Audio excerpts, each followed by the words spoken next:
15쪽입니다.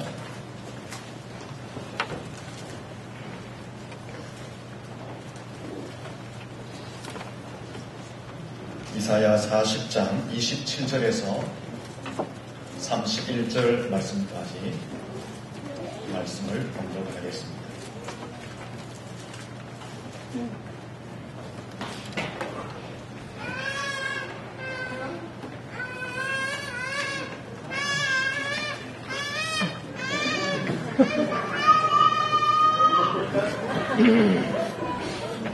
나도 예배 드릴래 하는 것이 네, 같이 읽어봅시다. 시작. 야곱아 어찌하여 내가 말하면 이스라엘아 내가 이르기를 내 길은 여호와께 숨겨졌으며 내 송사는 내 하나님에게서 벗어난다 하느냐. 너는 알지 못하느냐 듣지 못하느냐. 영원하신 하나님 여호와 땅 끝까지 창조하신 이는 피곤하지 않으시며 곤비하지 않으시며 명철이 한이 없으시며 피곤한 자에게는 능력을 주시며 무능한 자에게는 힘을 더하시나니 소년이라도 피곤하며 곤비하며 장정이라도 넘어지며 쓰러지네. 오직 여호와를 방망하는 자는 새 힘을 얻으리니 독수리가 날개친 올라감 같을 것이요 다름박질하여도 곤비하지 아니하겠고 걸어가도 피곤하지 아니하리로다. 아멘. 할렐루야. 박기자로 인사합니다. 잘 되고 있습니다. 더 잘 될 것입니다. 축복합니다. 2012년도 행복 비상하시기를 축복합니다. 비상하시기를 바랍니다. 행복 비상하시려면 자리를 잘 잡아야 됩니다. 앞자리가 비어있어요. 다음 주에는 앞자리 좀 오시면 좋겠습니다. 앞자리가 제일 좋은 자리입니다. 고개는 조금 아플지 모르지만 앞자리가 참 좋은 자리입니다. 뒤에 계시는 우리 중직자분들은 그 뒤에 오시는 성도님들을 위해서 앞자리에 먼저 앉아주셔야 됩니다. 그럼 예배에 도움도 되고 은혜도 받고 그럼 저도 힘이 나고 하나님도 얼마나 불편하시겠습니까? 자리가 이렇게 비어있으면 그렇게 되기를 바랍니다. 모니터 볼륨을 좀 낮추십시오. 2012년도 우리 교회의 키워드는 꿈의 행복 비상입니다. 꿈의 행복 비상이라고 정한 것은 교회 설립 50주년, 즉 희년의 해에 교회와 성도들의 삶에 하나님께서 놀라운 일을 행하셔서 꿈꾸고 소망하는 것들이 이루어지며 그 일로 인하여서 행복한 노래를 부르고 행복한 삶, 행복한 섬김, 행복한 영향력, 행복한 교회 생활하기를 바라면서 꿈의 행복 비상이라고 표를 정하였습니다. 여러분의 모든 삶이 꿈의 행복 비상이 있기를 축복합니다.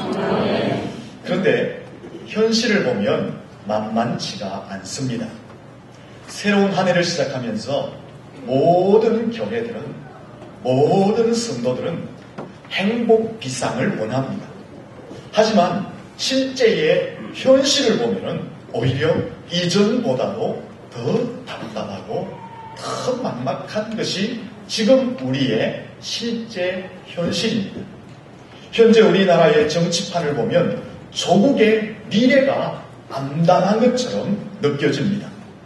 국론이라든지 이념이라든지 사상이라든지 가치관이라든지 도덕 모든 면에서 갈등과 혼란을 겪고 있습니다.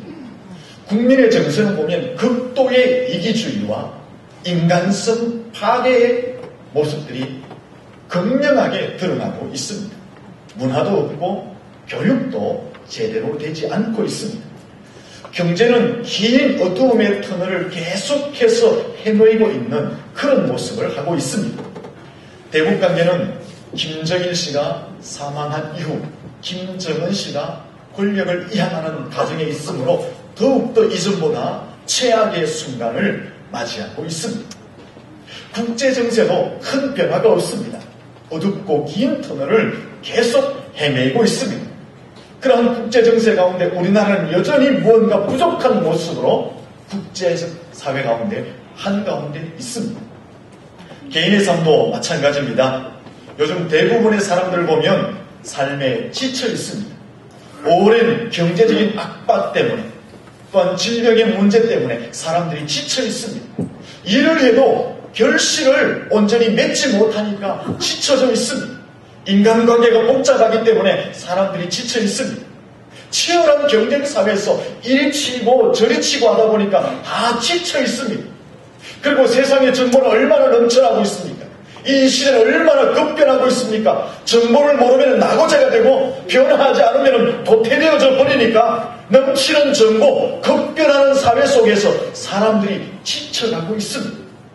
이보다도 더 우리를 피곤하게 하고 지치게 하는 것은 미래에 대한 불투명성입니다. 내가 깨끗하게 살고 성실하게 살고 열심히 살아도 장래에 잘 살 수 없다는 것, 미래의 희망을 가질 수 없다는 것, 그것이 이 시대의 사람들을 더 피곤하게 하고 더 지치게 만들고 있습니다. 미래에 대한 불안감이 우리의 삶을 피곤하게 만들고 있습니다. 그래서 이 시대의 사람들을 보면 우울증에 걸려있고 무기력증에 걸려있고 대인 공포증에 빠진 사람들이 참 많이 있습니다. 한국 교회를 봐도 좀 답답합니다. 힘을 너무나 교회들이 많이 잃어버렸습니다. 우리 민족이 일제치하에 고통받고 있을 때에, 전쟁으로 피 흘리고 있을 때에, 가난에 시달리고 있을 때에 한국의 교회는 나라와 민족의 희망이었습니다. 잠자던 민족성을 깨워내었고 절망하는 백성들에게 희망을 선포하는 그런 역할들을 교회가 해왔습니다. 그러한 때에 교회들은 부흥의 체험을 하게 되었고 대형 교회들이 일어나게 되었습니다. 근데 언제부터인가 교회는 정체되어져 버렸습니다.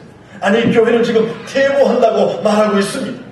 대형 교회들과 일부 목회자들이 빛을 잃어버린 잘못된 작태를 바람으로 말미암아, 그리고 성도들이 종교생활의 거침으로 말미암아 사회의 지탄의 대상이 된 것이 오늘 한국교회와 한국교회의 성도들의 실상인 것입니다. 교회가 세상 가운데 소망을 던져줘야 하는데 오히려 지탄의 대상이 되고 있는 것입니다. 이것이 우리가 살고 있는 현실입니다. 세계 정세를 봐도, 조국의 현실을 봐도, 한국교회를 둘러보아도, 우리 각 개인의 삶의 형편과 처지를 보아도 여기에서 희망, 소망, 행복, 비상, 이런 단어를 쓰기에는 너무나 어색한 지경에 놓여있는 것이 우리의 현 실정인 것 같습니다. 이런 상황들이 계속되어지면 믿는 사람들도 하나님을 향해서 원망하고 불평하게 됩니다.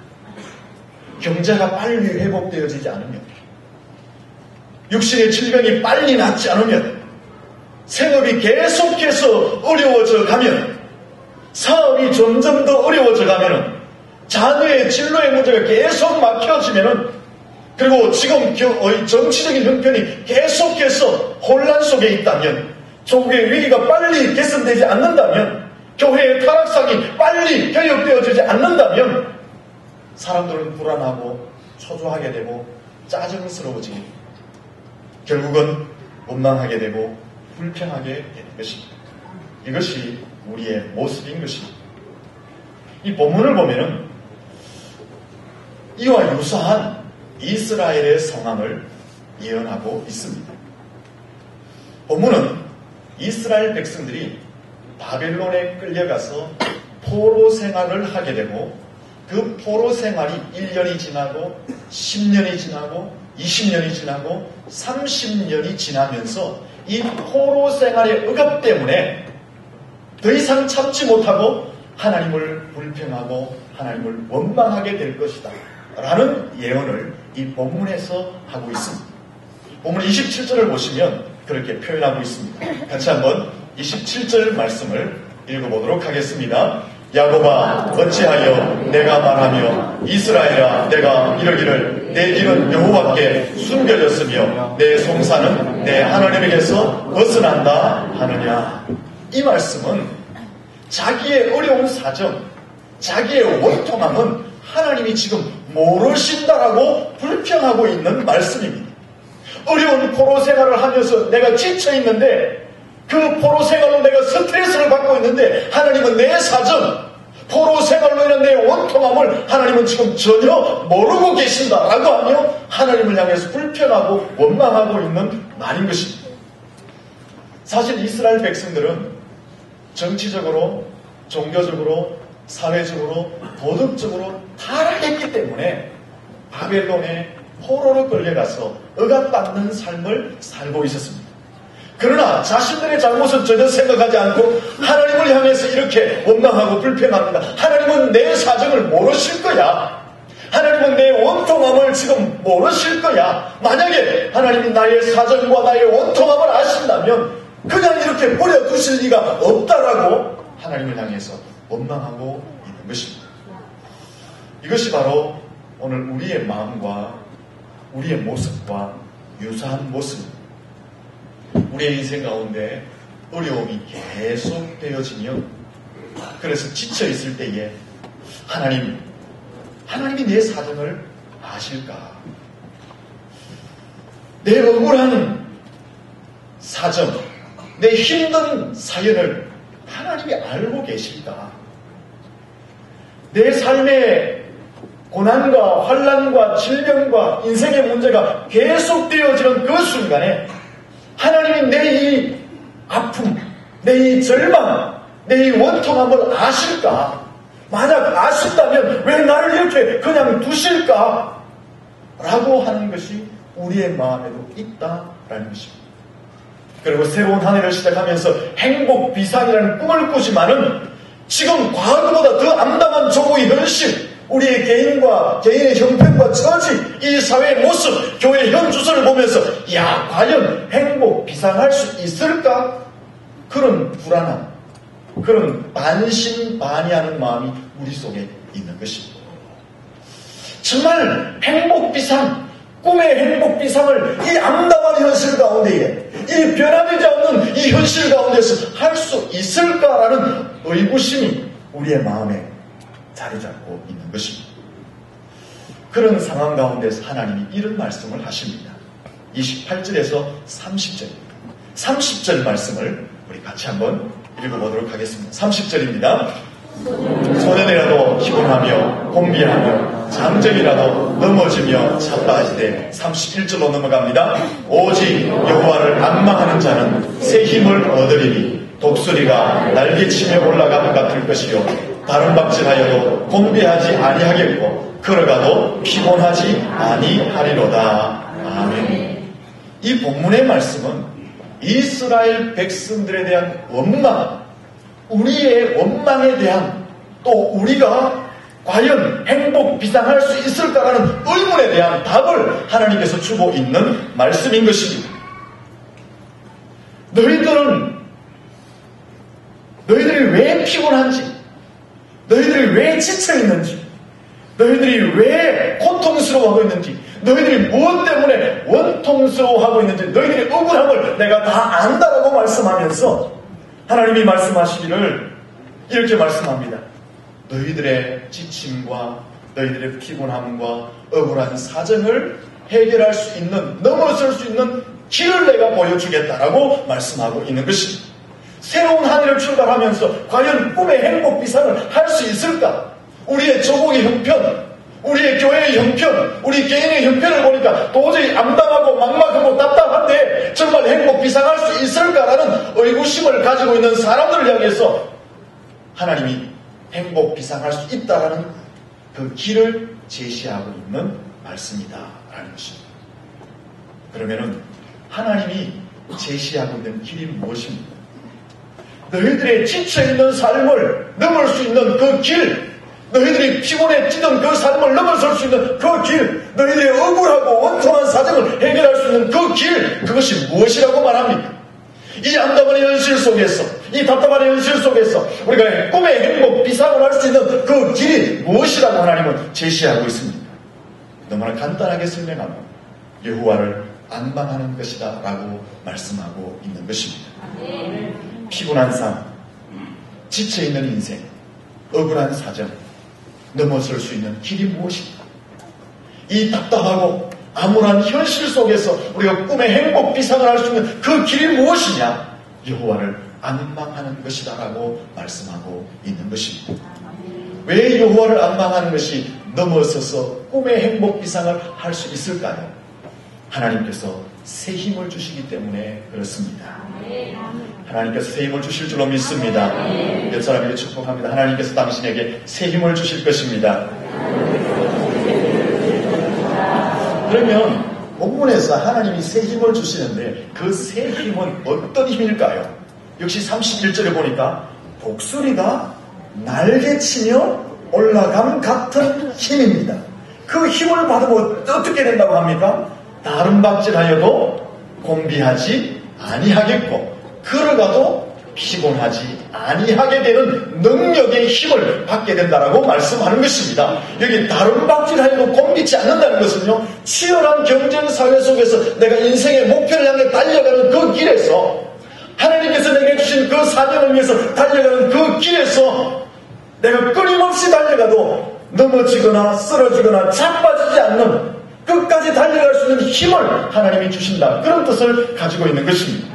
걸어가도 피곤치 않는다는 것은 우리가 인생길을 걸어가다 보면은 수많은 장애물을 만납니다. 고난을 만납니다. 예기치 못한 사람들을 만납니다. 인생의 전투를 해야 됩니다. 힘든 일을 만나게 됩니다. 그러한 수많은 장애물을 만난다 할지라도 거기에서 지치거나 낙심하거나 좌절하거나 쓰러지지 않는 그것을 정복할 수 있는 힘을 말하고 있는 것입니다. 사랑하는 성도 여러분, 왜 하나님을 안망하면 우리가 인생의 모든 것을 넘어서서 행복 비상할 수 있느냐? 하나님을 안망하면 새 힘을 주시기 때문에 그렇다라고 설명하고 있는 것입니다. 사랑하는 성도 여러분, 그 새 힘은 독수리가 날개치며 올라감 같은 힘이라고 말씀하고 있습니다. 독수리는 상승 기류를 타고 올라갑니다. 보통 새들은 날개의 힘을 가지고 하늘을 나릅니다. 독수리는 날개의 힘보다는 바람을 타고 하늘을 올라갑니다. 그래서 비가 오고 때로 바람이 불고 폭풍우가 몰아쳐요. 도저히 다른 새들은 날 수 없는 그 상황에도 독수리는 솟아오르게 됩니다. 독수리는 오히려 바람 부는 것을 더 좋아합니다. 왜? 바람을 타고 그 바람을 기회로 삼아 솟아오르기 때문에 그렇습니다. 독수리는 바람이 불면은 날개를 펴고 가슴을 활짝 열고 그 바람을 가슴으로 맞고 하늘을 향해 비상하게 되는 것입니다. 다른 새들은 두려워서 다 피합니다. 바람이 두렵고 비가 두렵고 폭풍우가 두려워서 다 피합니다. 하지만 독수리는 그 바람과 폭풍과 비바람을 정면으로 맞이하면서 하늘 높이 쫙 비상하게 되는 것입니다. 이것이 독수리의 모습입니다. 독수리 한 마리가 잘 날고 있잖아요. 비구름은 지상에서 1000m 상공에서 이렇게 형성되어지고 땅으로 내린다. 그러나 이 독수리는 비바람과 폭풍우와 구름을 뚫고 이 상공 4000m 올라가지 4000m까지 비상해서 올라갑니다. 그리고 그 위에 올라가면 구름도 없습니다. 아주 깨끗한 하늘이 있습니다. 거기에서 이제 비상을 하는 것입니다. 독수리는 장애물을 넘어서 높이 높이 솟아서 비상하는 그러한 새인 것입니다. 이 지상의 모든 장애물을 뚫고 높이 높이 솟아올라 비상하는 존재가 바로 독수리라는 것입니다. 하나님이 우리에게 어떤 힘을 주느냐? 바로 이런 힘을 주신다라고 말씀합니다. 하나님이 우리에게 주시는 힘은 어떤 힘이냐? 독수리가 모든 장애물을 뚫고 높은 상공에 비상하는 그 놀라운 힘을 우리에게 허락해 주신다라고 말씀하고 있는 것입니다. 여러분, 우리의 인생에 아무런 비바람이 없으면, 폭풍이나 구름이나 장애물이 없으면, 그래서 행복 비상할 수 있는 은혜가 있다면 얼마나 좋겠습니까? 여러분, 그러면 그러나 인생 가운데 이런 일은 잘 없습니다.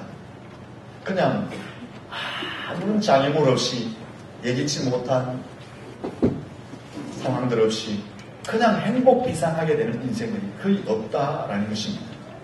우리가 인생길을 가다 보면은 예기치 못한 일들을 만날 때가 참 많이 있습니다. 그러나 하나님이 주시는 새 힘을 받으면 폭풍우와 바람과 먹구름을 뚫고 솟아오르는 독수리처럼 인생의 폭풍우도 인생의 역경도 뚫고 우리가 솟아올라 비상하게 될 줄로 믿습니다.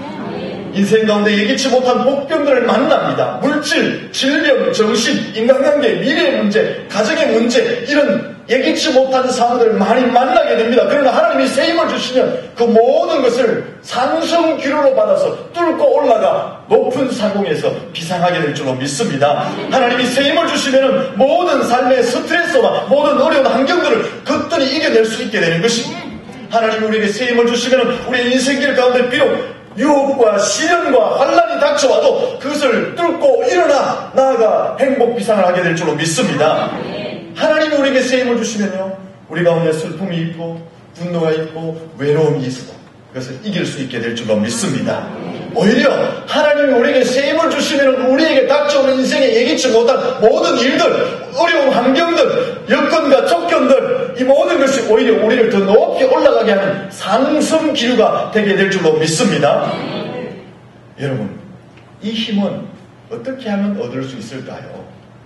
우리의 삶에 만나는 예기치 못한 모든 상황들을 상승 기류로 받아서 높은 상공에서 행복 비상할 수 있는 그 힘을 어떻게 하면 받을 수 있을까요? 너무나 간단하게 말합니다. 여호와를 앙망하면 된다 라고 말씀하고 있습니다. 여호와를 앙망하시기를 축원합니다. 우리 옆 사람에게 인사합니다. 여호와를 앙망합시다. 이 여호와를 앙망한다 라는 것은 하나님을 바라본다는 것입니다. 그리고 여호와를 앙망한다는 것은 하나님을 바라보고 기다린다는 것입니다. 다른 복잡한 것 생각하지 마세요. 하나님을 바라보고 하나님을 기다리는 것이 여호와를 앙망하는 것입니다.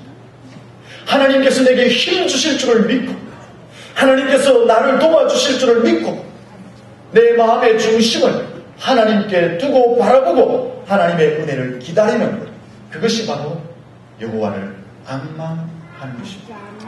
우리의 주어진 현실이 답답하다 할지라도 내 미래가 암담하다 할지라도 내 삶의 환경과 처지를 보면 도저히 행복 비상이라는 말을 쓰기는 너무나 어색한 지경에 있다 할지라도 우리의 마음의 중심을 하나님께 두고 하나님을 바라보고 기다리면 하나님께서 새 힘을 주실 줄로 믿습니다.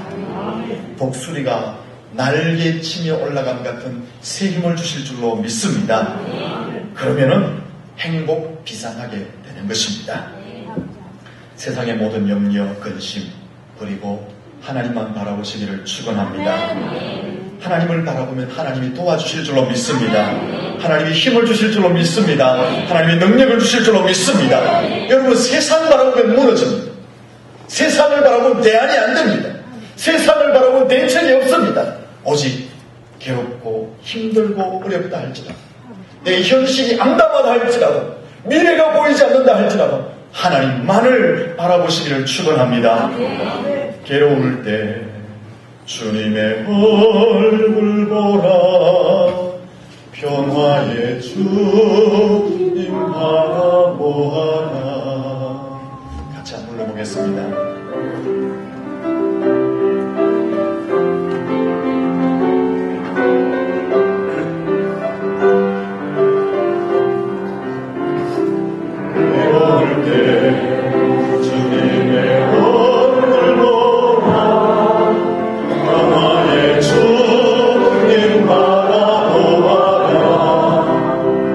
세상에서 시달린 친구들아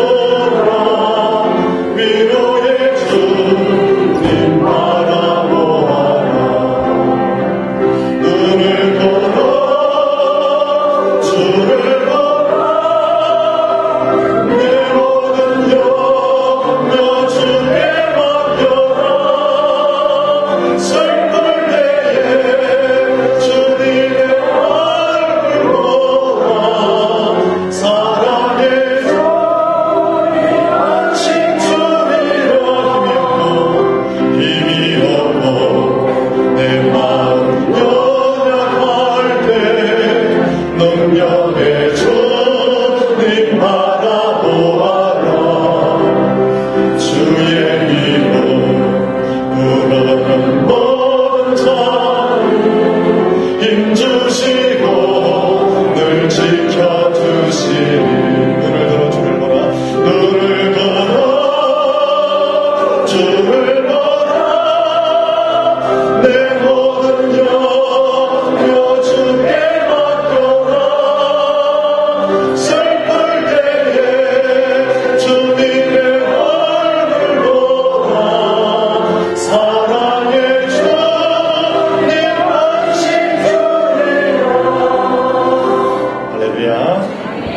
하나님만 바라보시기를 축원합니다. 하나님은 참 좋으신 분입니다. 왜 그럴까요? 우리가 하나님을 바라보면요, 하나님 너 왜 피곤해하느냐 그 이유를 묻지 않으시기 때문에 그렇습니다. 우리가 지쳐있을 때에 하나님 바라보면요, 너 어찌 그래 지쳐있느냐라고 하나님이 묻지 않으시기 때문에 그렇습니다. 하나님은 우리가 어떤 모양으로 있든지, 우리가 어떻게 지쳐있든지, 어떻게 피곤해 있든지, 내가 어떤 원통 가운데 있다 할지라도 하나님을 바라보시면 이유를 묻지 아니하시고 우리에게 은혜를 베풀어 주시는 좋으신 하나님이신 줄로 믿습니다. 하나님을 바라보시면 우리에게 새 힘을 주시게 되는 것입니다. 하나님은요, 따지지도 묻지도 않으시는 좋으신 하나님인 줄로 믿습니다. 이스라엘 백성들이 광야에서 불뱀에게 물려서 죽어가고 있을 때 하나님이 모세를 통해서 놋으로 구리뱀을 만들고 높은 장대 위에 달라 그 장대 위에 달린 녹뱀을 보는 자마다 살게 될 것이다 약속하셨습니다. 그 녹뱀을 보는 자마다 다 살았습니다. 하나님이 그때 너희들 왜 범죄했느냐, 너희들이 왜 교만하냐, 너희들이 왜 불순종하냐, 너희들이 왜 그 모양 그 꼴이냐라고 묻지 않으셨습니다. 그냥 녹뱀을 바라보는 그들을 향해서 하나님의 무한한 사랑을 베풀어 주셨던 것입니다. 하나님은 독생자 예수 그리스도를 십자가에 매다하셨습니다. 그리고 약속하셨습니다. 누구든지 십자가를 바라보는 자, 누구든지 예수 그리스도를 믿음으로 바라보는 자에게 영생을 선물로 주시겠다고 약속하셨습니다. 그 약속처럼 하나님은 아무것도 따지지 않으시고 믿음으로 예수 그리스도를 보는 자에게 천국의 선물, 영생의 선물을 주셨습니다. 너의 죄가 무엇이냐, 너의 허물이 무엇이냐, 너의 연약함이 무엇이냐, 너의 인간됨이 무엇이냐 하나님이 묻지 않으시고 하나님이 약속하신 대로 믿음으로 십자가를 바라보는 자, 믿음으로 예수를 바라보는 자에게 하나님께서는 한량없는 영생의 축복을 허락해 주셨던 것입니다. 사랑하는 성도 여러분, 하나님을 바라보시기를 축원합니다. 왜 하나님 바라보지 않고 환경을 바라보십니까? 왜 하나님 바라보지 않고 사람 붙들고 용을 쓰고 있습니까? 왜 하나님 바라보지 않고 물질 붙들고 살아가는가? 왜 하나님 바라보지 않고 인간적인 지혜와 인간적인 경험과 인간적인 지식을 붙들고 인생에 험난한 것을 헤쳐가려고 합니다. 그러니까 낙심하는 거예요. 그러니까 실패하는 것입니다. 하나님 바라볼 수 있기를 축원합니다. 시편에 말씀합니다. 내 영혼아, 내가 어찌하여 낭망하느냐, 어찌하여 내 속에서 피곤해하느냐, 너의 하나님을 바라보아라. 내 얼굴을 도우시는 하나님을 보아라. 그러면 하나님 때문에 찬양하게 될 것이다. 무슨 말입니까? 왜 하나님 보지 않고 낭망하고 피곤해하고 있느냐? 제발 하나님을 바라보아라. 그럼 하나님이 도와주실 것이다. 그 하나님이 도와주심으로 너의 입술에는 찬양, 행복의 노래가 넘쳐날 것이다. 그 말씀을 하고 있는 것입니다. 사랑하는 성도, 우리가 하나님을 바라볼 때에 하나님 따지지 않습니다. 묻지 않습니다. 너 왜 그 모양으로 지금까지 살아왔냐 묻지 않습니다. 그냥 우리가 하나님을 바라보면 지금 우리에게 필요한 은혜를 하나님께서 허락해 주실 줄로 믿습니다. 하나님 도대체 어떤 분이시길래 나에게 새 힘을 주시고 이 암담한 현실 가운데서도 꿈의 행복 비상을 가능하게 하실 수 있느냐 하는 것입니다. 28절 말씀을 보시면 하나님에 대해서 설명하고 있습니다. 28절을 같이 한번 읽어보도록 하겠습니다. 본문 28절입니다. 너는 알지 못하느냐, 듣지 못하느냐, 영원하신 하나님 여호와 땅끝까지 창조하신 이는 피곤하지 아니하시며 곤비하지 아니하시며 명철이 한이 없으시며. 아멘. 28절에 하나님은 어떤 하나님이라고 말합니까? 영원하신 하나님, 영원히 존재하시고 불변하신 하나님, 땅끝까지 창조하신 하나님, 무에서 말씀으로 유를 우주 만물을 창조하신 창조주 하나님, 피곤하지 않으시며 곤비하지 않으신 하나님. 무슨 말입니까? 인간의 나약함과 인간의 약점을 갖지 않는 전지전능하신 하나님, 명철이 한이 없으신 하나님, 지혜와 지식의 근본이신 하나님이라고 설명하고 있는 것입니다. 이런 하나님이시기 때문에 우리의 피곤한 삶, 우리의 지친 삶, 우리의 원통한 것을 넘어설 수 있는 독수리가 날개치며 올라간 감 같은 새 힘을 우리에게 주고도 남음이 있는 것입니다. 아무리 현실이 암담할지라도 이런 하나님이시기 때문에 꿈의 행복 비상을 우리에게 선물로 줄 수 있는 하나님이시다라는 것입니다. 하나님을 바라볼 수 있기를 축원합니다. 한 사람을 소개하겠습니다. 이 사람은 어렸을 때에 어머니를 여의었습니다. 너무나 가난해서 학교도 제대로 다니지 못했습니다.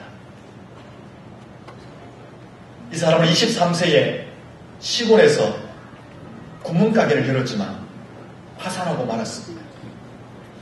24세에 주의원에 출마했지만 낙선하고 말았습니다. 다시 사업을 시작했지만 자본이 부족해서 파산하고 말았습니다. 그러던 중에 사랑하던 여인도 떠나가 버렸습니다. 훗날에 결혼생활했지만 불행한 결혼생활을 했습니다. 상원의원에 부대통령에 출마했지만 낙선했습니다. 그의 인생을 한마디로 실패와 좌절과 어려움의 연속이었습니다. 여러분이 화면을 보는 것처럼 계속해서 실패하고 넘어지고 쓰러졌습니다. 바로 이 사람은 누구냐 하면 여러분이 보시는 것처럼 유명한 미국의 16대 대통령 아브라함 링컨입니다. 이 링컨은 세상 그 누구보다도 많은 실패와 난관을 겪었던 사람입니다. 그러나 그 모든 난관을 이겨내고 가장 위대한 대통령으로, 가장 세상에서 존경받는 대통령으로 그의 인생을 마감해 갔습니다. 여러분, 이 아브라함 링컨이 실패와 난관을 이겨낼 수 있던 비결이 무엇인지 압니까? 하나님을 바라보는 것이었습니다. 그는 어려울 때마다, 실패할 때마다 말씀을 의지하고 겸손히 무릎 꿇고 하나님을 바라보았다고 합니다. 그는 실패하고 낙심할 때마다, 낙선할 때마다 하나님을 의지했다고 합니다. 그는 하나님을 바라보고 하나님을 의지할 때마다 하나님께서 주시는 새 힘을 얻게 되었고 용기를 얻게 되었다고 합니다. 그래서 모든 실패와 모든 좌절과 모든 낙선을 이겨내고 마침내 영광의 자리, 꿈의 행복 비상의 자리에 이를 수 있게 되었다고 합니다. 사랑하는 성도님, 여러분은 어떻습니까? 여러분의 삶의 환경을 돌아보니까 막막하고 답답합니까? 행복 비상이라는 답을 얻기가 참 힘든 지경에 있습니까? 그렇습니다. 우리의 지금 현실을 보면 꿈의 행복 비상이라는 답을 얻을 수가 없습니다. 여러분, 계속되는 어려움의 삶을 살아왔습니까? 계속되는 힘든 삶을 살아왔습니까? 그러나 단순한 믿음을 가지고 하나님을 바라볼 수 있기를 축원합니다. 하나님을 바라보면 독수리가 날개치며 올라감 같은 새 힘을 주실 줄로 믿습니다. 하나님이 그 힘을 주시면은 지금 우리가 겪고 있는 모든 삶의 지침과 피곤함과 원통함을 넘어서서 창공 높이 솟아올라 행복 비상하게 될 줄로 믿습니다. 하나님께 우리가 새 힘을 얻게 되면 2012년 꿈의 행복 비상을 하게 될 줄로 믿습니다. 그런데 꼭 한 가지를 명심해야 됩니다. 우리가 하나님을 바라보며 하나님의 은혜를 사모함에 있어서 행복 비상을 꿈꿈에 있어서 조급함을 버려야 됩니다. 조급한 마음을 버릴 줄 알아야 됩니다. 사무엘상 13장에 보면 이스라엘의 초대왕 사울은 마음이 조급하여서 사무엘 선지자가 오기 전에 자기가 번제를 드립니다. 번제를 드리는 제사 행위, 선지자만 해야 되는데 그 제사 행위를 함으로 범죄하게 됩니다. 그래서 하나님께로부터 버림을 당하게 됩니다. 반면에 꿈의 사람 요셉은 17세에 애굽의 종으로 팔려갑니다. 온갖 고난과 고통과 감옥살이를 하게 됩니다. 하지만 30세가 되어서 애굽의 국무총리가 됩니다. 그의 인생을 보면 그 고난과 어려움과 고통과 감옥살이 가운데 하나님을 원망했다라는 말이 없습니다. 다시 말하면 조급한 마음이 없었다라는 것입니다. 조급하지 않고 하나님께서 꿈을 이루실 것을 기대하고 나아갔을 때 그는 마침내 애굽의 국무총리로 꿈의 행복 이상을 할 수 있게 되었던 것입니다. 사랑하는 성도 여러분, 조급한 마음과 원망을 버리시고 하나님을 바라볼 수 있기를 축원합니다. 하나님을 바라보시면 독수리가 날개치며 올라간 것 같은 새 힘을 얻게 될 것입니다. 지금 여러분의 인생에 겪고 있는 모든 고난과 아픔과 눈물과 슬픔은 나를 더 비상하게 하는 상승 기류가 되었어. 그것을 넘어서 행복 비상하게 될 줄로 믿습니다. 우리의 현실이 아무리 암담하고 막막하다 할지라도 하나님이 우리에게 새 힘을 주시면 하나님이 주신 힘을 가지고 우리의 삶을 소원하고 행복 비상하게 될 줄로 믿습니다. 하나님을 바라볼 수 있기를 예수님 이름으로 축원합니다. 기도하겠습니다. 살아계신 하나님, 우리의 삶이 아무리 어려움으로 계속되어져 왔다 할지라도 또 우리의 미래가 불투명하다 할지라도 세상을 바라보지 않게 하시고 하나님만을 바라볼 수 있게 하여 주시옵소서. 하나님을 바라볼 때에 독수리가 날개치며 올라간 같은 새 힘을 주실 줄로 믿습니다. 그 새 힘으로 우리의 모든 인생의 문제를 넘어서고 우리의 현실을 넘어서서 높은 창공으로 날아올라 꿈의 행복 비상을 하게 될 줄로 믿습니다. 세상 보지 않게 하시고 하나님만 바라보게 하여 주시옵소서. 예수님 이름으로 기도드립니다.